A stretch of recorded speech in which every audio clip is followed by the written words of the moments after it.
সবাইকে good morning. আর একটা নতুন ব্লগে সবাইকে স্বাগত জানাই। এই যে রান্না করছি, আজকে লাল শাক রান্না করছি, আলু আর বেগুন দিয়ে বড়া ভাজা করব। এই যে ডালটাকে ভিজিয়ে রেখেছি, এখনও বাটা হয়নি। এই যে কুমড়া ফুল কিনে নিয়ে এসছে, কুমড়া ফুলের বড়া ভাজা করব আর ফিলেট রান্না করব। কড়াইটা গরম হয়ে গেছে, উপর থেকে ফোড়ন দিয়ে দিলাম, আলু বেগুন কেটে রেখেছি দিয়ে দিলাম।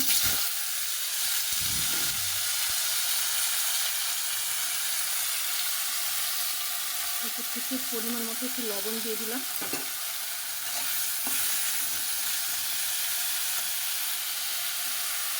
এপাশে আমরা চাটনিটা তুলে দিয়েছি আস্তে আস্তে হোক। এই তো শাকের তরকারি হয়ে গেছে, চাটনি হয়ে গেছে, সয়া চাপটাও রান্না হয়ে গেছে। এই তো ডালটা বেটে নিয়েছি, তার সঙ্গে লবণ হলুদ গুঁড়ো কাঁচা লঙ্কা কুচি করে দিয়েছি। কড়াইটা গরম হয়ে গেছে,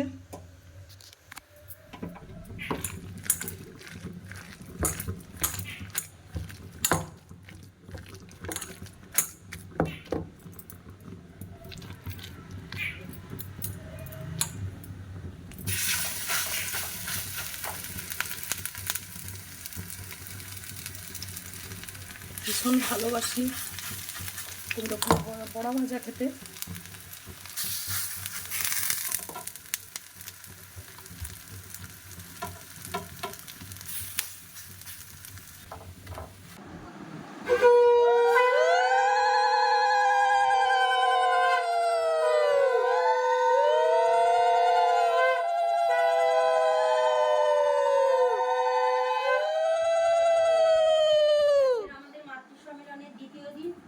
অনিমা দাস মায়ের বাড়িতে আমরা মাতৃসম্মেলন শঙ্করধ্বনি মায়েরা অনুধ্বনি দাও, মায়েরা শঙ্খ বাজাও, এসেছেন মোদের বড় মা, তাকে বরণ করে নাও, তাকে নিয়ে খেলবো খেলা সারা জীবন ধরে,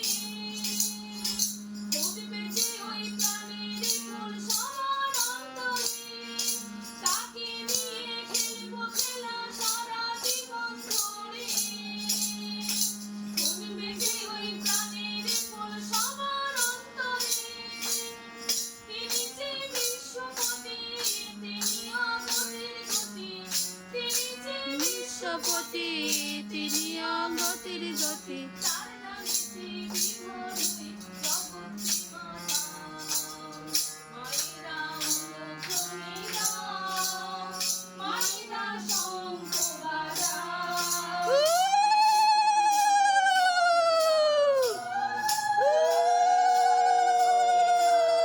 আস্তে আস্তে। স্ত্রী যখন স্বামীকে শ্রদ্ধা করবে তখন সুসন্তান পৃথিবীতে আপনিই আসবে। ওই গাছতলায় বসে তপস্যা করতে হবে না সুসন্তানের জন্য। আর আজকে সমাজটা কি হয়েছে, সন্তানকে যদি বলো তুমি পূবের দিকে যাও, সে পশ্চিম দিকে গিয়ে হাঁটবে, সে পূবের দিকে যাবে না। বাবা মা বলেছে ওই দিকটা খারাপ। যাদের সঙ্গে মিশতে বারণ করবে তাদের সঙ্গে মিশবে, বিড়ি ফুটবে, মদ খাবে, আর একটু বড় হলে অন্যদিকে চলে যাবে। তাই ঠাকুর সন্তানগুলোকে সুন্দর করার জন্য মায়েদেরকে সুশিক্ষায় শিক্ষিত করতে চাইলেন। মানে আমরা তো অনেক শিক্ষিত, বিএ পাস, এমএ পাস, ওনারা বলে কি ওই পাশে কি হয়, একটা বড় ডিগ্রি পাওয়া যায়, একটা বড় ডিগ্রি পাওয়া যায়, কিন্তু সুশিক্ষা পেয়েছি কি আমরা জানি না। সুশিক্ষায় শিক্ষিত করলে মানে 33 কোটি দেবতা, হিন্দু ধর্মের মধ্যে 33 কোটি দেবতা, কোনো দেবদেবী এখনো পর্যন্ত আমাদের সংসার কি করে সুন্দর হবে, কি করে আদর্শ সন্তান আমরা গর্ভে ধারণ করব, এই তুকগুলো কেউ দেয়নি, কেউ না। একমাত্র শ্রী ঠাকুর অনুকূলচন্দ্র আমাদের এই টুকটাকগুলো দিয়ে গেলেন, 80,000 বাণীর মাধ্যমে দিয়ে গেলেন, যে স্বামী স্ত্রীতে ঝগড়া করে ছেলে পেলে দেখে কল্যাণী সদর ধরে বাচ্চাগুলো রাখে। আমরা স্বামী স্ত্রী উচ্চৈস্বরে ঝগড়া করি, ছেলে মেয়েগুলো দেখে ছেলে মেয়ের মধ্যে মানে বাবা মার প্রতি যে শ্রদ্ধাটুকু ছিল, যেটুকু ছিল সেটুকুই আর থাকলো না, অবশিষ্ট থাকলো না, সব কল্যাণে চলে গেল। ওরা এখন মানে বাজে কাজ করে বেড়াবে। যখন বাবা মা বলবে কিরে তুই এটা করে এলি, এটা করা উচিত হয়েছে, মানে তোমরা রোজ দিন এইরকম করো, আর আমরা একটু কিছু বললেই বলো যে আমাদের ভুল। তাহলে চিন্তা করো ছেলে মেয়েগুলোকে আমরা কোথায় নিয়ে গেলাম। তা ঠাকুরের বাণী স্বামী স্ত্রীতে ঝগড়া করে ছেলে পেলে দেখে কল্যাণী সদর ধরে বাচ্চাগুলো রাখে। ঠাকুর বলছেন স্বামীর প্রতি টান যেমনই ছেলেও জীবন পায় তেমনই। আমার টান স্বামীর প্রতি যতটা থাকবে আমার সন্তান তেমন জীবন পাবে। স্বামীর যে জিনিসগুলো আমার ভালো লাগবে, তার যে ভালো লাগাগুলো যদি আমি মানে বিবাহ করা, স্বামী স্ত্রীর যে বিবাহটা হয়, বিবাহটা মানেই হচ্ছে বিশেষভাবে বহন করা। স্ত্রী স্বামীকে বিশেষভাবে কিভাবে বহন করে? স্বামীর গুণগুলোকে নিজের মধ্যে বহন করে, স্বামীর গুণগুলোকে ভালোবাসে, স্বামীকে ভালোবাসে, বেশে তার গুণগুলোকে নিজের মধ্যে বহন করলে যখন আমার গর্ভে সন্তান আসবে, সন্তান সেই গুণগুলোকে পরিমাপিত করে সুসন্তান হয়ে পৃথিবীতে আসবে। মাই পরিমাপ করে সন্তানকে পৃথিবীতে নিয়ে আসে। হসপিটালে গেলে মাপ হয়, কিন্তু সে মাপ আর এ মাপ আলাদা। মা সন্তানকে পরিমাপিত এইভাবে করে, আদর্শের গুণগুলো দিয়ে তাকে ভরিয়ে পৃথিবীতে আনে। সন্তান জন্মানোর পরে যে সমাজে বড় হয়, যাদের সঙ্গে বড় হয়, তার মধ্যে থেকে শিক্ষা নেয়, কিন্তু বেশি শিক্ষা নেয় মায়ের গর্ভে থাকতে। সন্তান জন্মানোর আগে শিক্ষা পেয়ে পৃথিবীতে আসে, সেটা হচ্ছে মায়ের থেকে পরিমাপিত শিক্ষা। তাই ঠাকুর বলেছেন, মা মানে যে মাপ করে দেয় সেই তো আসল মা। মায়ের গর্ভে থেকে সে বেশিরভাগ শিক্ষা নিয়ে পৃথিবীতে আসে।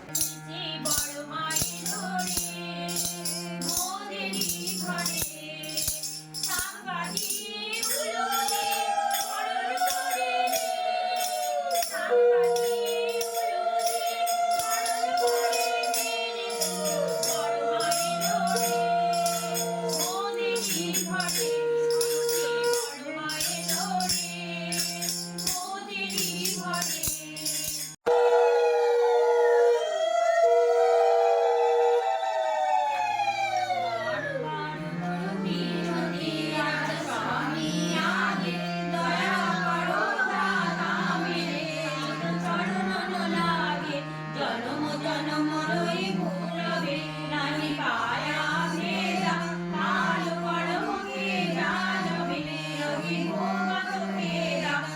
গুরু ব্রহ্মা গুরু বিষ্ণু গুরুদেব মহেশ্বর গুরুদেব পরব্রহ্ম তস্मै শ্রী গুরবে নমঃ। জয় রাধে রাধে কৃষ্ণ কৃষ্ণ গোবিন্দ গোবিন্দ বল রে। জয় রাধে রাধে কৃষ্ণ কৃষ্ণ গোবিন্দ গোবিন্দ বল রে। রাধে গোবিন্দ গোবিন্দ গোবিন্দ গোবিন্দ গোবিন্দ বলে সদা রাখো রে। জয় রাধে রাধে কৃষ্ণ কৃষ্ণ গোবিন্দ গোবিন্দ বল রে। তারো রে মন অপর চাতুরি মদনে বল হরি হরি। পরম প্রেমময় শ্রী শ্রী ঠাকুর অনুকূলচন্দ্রে নারীমতি গ্রন্থে পাঠ স্বস্তি। তুমি ভাবিতে পারো তোমার স্বামীর প্রতি বা সংসারের প্রতি যাহা কিছু করণীয় শুধু তোমারই, কিন্তু বুঝিও ভালো পাইতে হইলেই ভালো করিতে হয়। তাহা তোমার বেলাও যেমন অন্যের বেলাও তেমনই।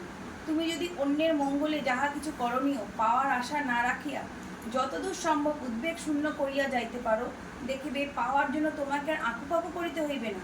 পাওয়া তো আসিবেই, তোমার মনের অন্তরিক্ষে কে যেন গাহিয়া উঠিবে, স্বস্তি স্বস্তি স্বস্তি।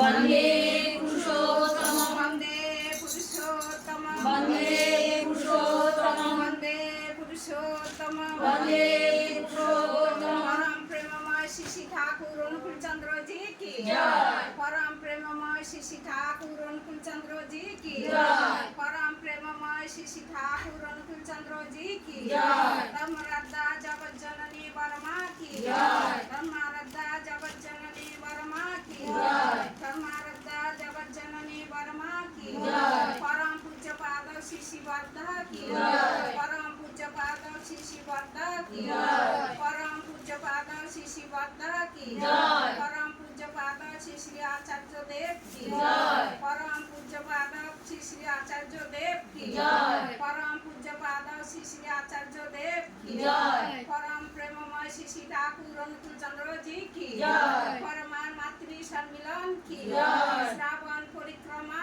কি জয়। বন্দে পুরুষোত্তম বন্দে পুরুষোত্তমম বন্দে আর্য পিতৃ বন্দে আর্য পিতৃ বন্দে মাতৃবর্গ বন্দে মাতৃবর্গ বন্দে ওং কৃষ্টি দৈবতা বন্দে ওং কৃষ্টি দৈবতা বন্দে পুরুষোত্তম বন্দে পুরুষোত্তমম বন্দে পুরুষোত্তম বন্দে পুরুষোত্তমম বন্দে পুরুষোত্তম বন্দে পুরুষোত্তমম। প্রেমময় শ্রী শ্রী ঠাকুর অনুকূল চন্দ্র জি কি জয়। গুরু বলো মার মাতৃ সম্মিলন কি জয়।